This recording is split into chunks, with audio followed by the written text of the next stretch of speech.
Hi, you guys. Barev. I'm Svennie, or since I am Armenian by choice, I also have an Armenian name, Tigran, if you want to. And I'm actually the guy who has written a book about Armenia called Hayastan. That's why I love Armenia.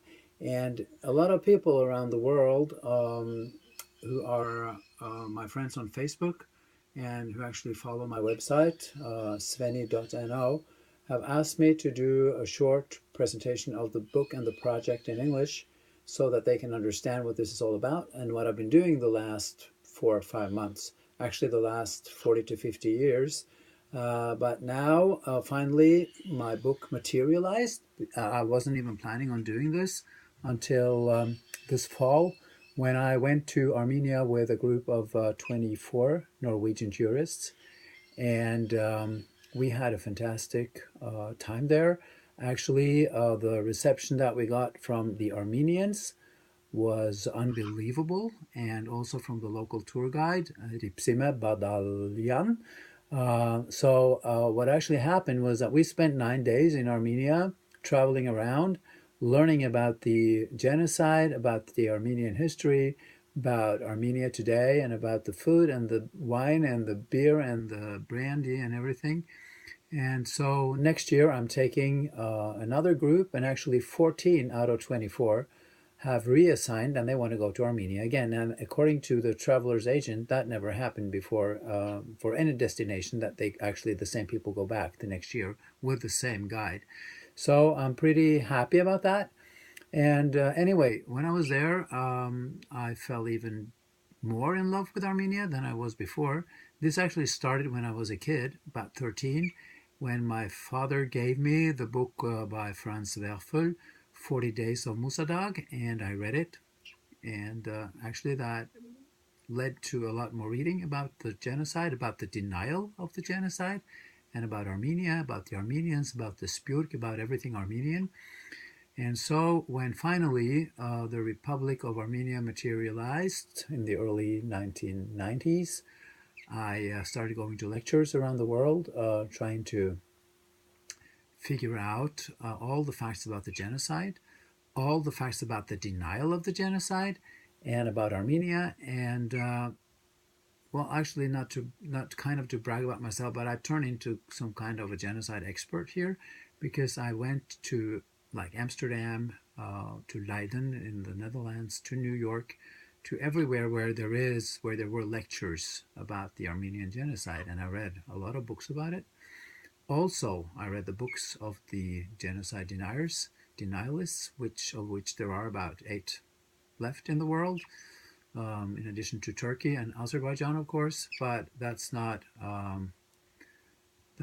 so important right now. What is important is that my book materialized. So Hayastan, that's why I love Armenia, is actually coming to my house today, and the whole project is kind of well, it's an economic disaster. That's the first thing, because I paid everything myself, all the printing and everything, all the preparations.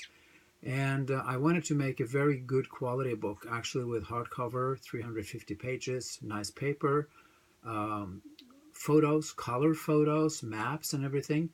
And because when you do something and you do it with love, you just do that. And the point is that if I can sell 350 books, I'm kind of reaching break even.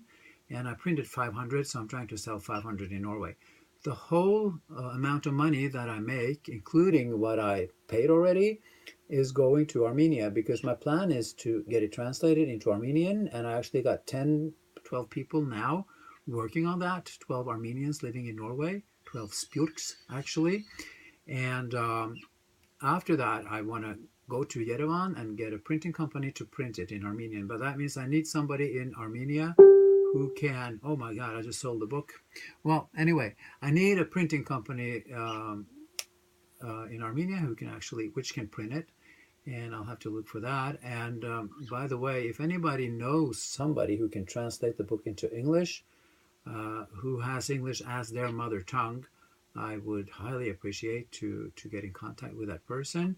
But actually, I can't pay the going rate for it, so it has to be somebody who is in love with Armenia like I am, who does not charge that much, but where we can kind of do a cooperation on this, because I really think that I really want to convey my message about Armenia to all the people, as many people as possible. And I know that you're 8 million Armenians out there living in diaspora, Spurk Armenians, and I'll reach out to you too, because I am so fascinated by your language, your culture, your country, everything that has to do with Armenia. So anyway, um, the whole project actually is about my love for Armenia, but it is actually a combination, a hybrid, if you can call it that, between a novel on the one side and actual facts, chapters or parts of the book are actual facts about the genocide, about the conflict in Nagorno-Karabakh or Artsakh. And so you got both things in one book. Now the part with the genocide, I have compared the Armenian genocide to Shoah, the Jewish genocide. So there is a comparison. Hayrot Sekaspanuchun to the Shoah. And I've gone through all the 10 stages of genocide, and the conclusion is that they're both the same. They're actually both the same. The only difference is that the perpetrators of the first genocide does not recognize it, has not paid a cent in compensation, and still denies it and go crazy if you talk about it. As you all know, I don't need to inform Armenians about this, but maybe some other people out there don't know what actually Turkey and Azerbaijan are doing. And as you know, Armenia is sandwiched between these two countries, so they have enemies on both sides. Borders are closed, and Armenia is still at war with Azerbaijan over the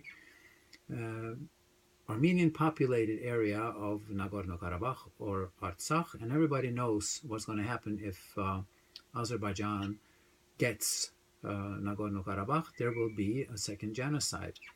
So be strong, Armenia, because we can't let that happen again.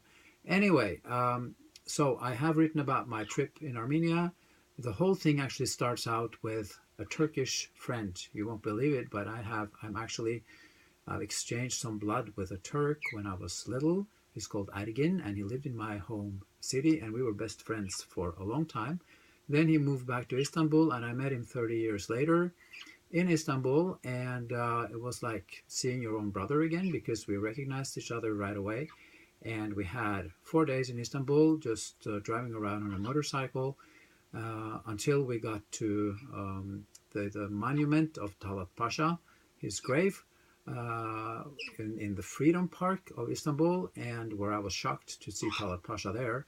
And we also went to the military museum, where actually everything was turned around, and where the Turks claimed that it was a Turkish genocide, that the Armenians killed the Turks. And that meant that I had to confront Ergin about this. He didn't know very much about it. But the point is, we had a big argument, and I've written about that in the book. I'm not going to reveal too much, just in case it's published in English or Armenian sometimes. You might want to buy it. The point is, the conflict in the book is actually about this, that we as blood brothers have long discussions about the genocide, the Turkish lie, the Turkish narrative, and the truth of the genocide, which actually 99% of all genocide scholars agree on. And but finally, there is a solution to that problem. I'm not going to reveal too much, but me and Ergin, we find back together, and we're doing fantastic right now. He's still my friend, and he's contributed a lot to this book. But on the way, I talked to a lot of people. In 2006, I meet a Turkish woman of 98 years here in Norway. She's called Ayşegül, and she tells me about her, what happened to her Armenian neighbors in 1915. I meet Spurk Armenians from Glendale in the United States who talk about their grandparents, and a lot of people. I gather a lot of material, and also I go to the lectures of Ümit Üngör in Leiden. I go to Taner Akçam's lectures. I listen to a lot of people, and this has now materialized into a book where I travel around in Armenia, and everything that happens there. Lots of funny situations, of course, so it's not kind of a negative, negative emotional. Yeah, it is, because it's a very strong book. I had to check all the facts over and over again, because what happened during the genocide, you can't believe. There's, I don't think people can imagine all these terrible actions that the Turks did. One example is how they raped an Armenian woman, cut off their breasts and let them lie in the gutter, or beside the road to bleed to death. How they actually stabbed the babies by throwing them in the air and then hitting them with a bayonet. Really terrible stuff, all been documented, and I've been really careful to document everything in this book. Anyway, I think this should explain what I've been doing. This should explain all the posts on Facebook in Norwegian, which most of you don't understand at all. And I really hope that maybe in half a year or a year or so, I can offer you the book in English and in Hayastan, in Armenian language. That would be Eastern Armenian, of course, since I'm going to publish it in the Republic of Armenia. If you know anybody who can help me, please, please, please let me know, because I'm working really hard on this now. The book is coming to my house today. In 1 hour, I'm going to have 5,000 copies here. And by the way, this little bird here, my totak, she's called Birdie, and she loves Armenia too, because every time I play this song, Yes, Sirumem im Yerkire, she dances and she sings along to it. So, but she's been raised Armenian anyway, and I got 9 birds. She's the one that I take with me because she needs some alone time. Yeah. Anyway, thank you so much for listening. Now you know what this is about and what I've done, and I'm sorry that I did not do this in English in the first place, but my problem is that I'm not a mother tongue user. I can't write proper English the way somebody from the United States, Australia, or England can do. So actually, if there is somebody out there who knows English fluently and would like to translate the book, it would be very, very much welcome. And I will publish it again in English, and I think a lot of you would appreciate to read about it. It's all about loving Armenia, because I am totally in love with Armenia. And I'm now also trying to learn more than the 200 basic words. And every time I open a book, I fall in love with the alphabet, with the language, just like Lord Byron said. This is the language that you talk with God. Thank you for listening.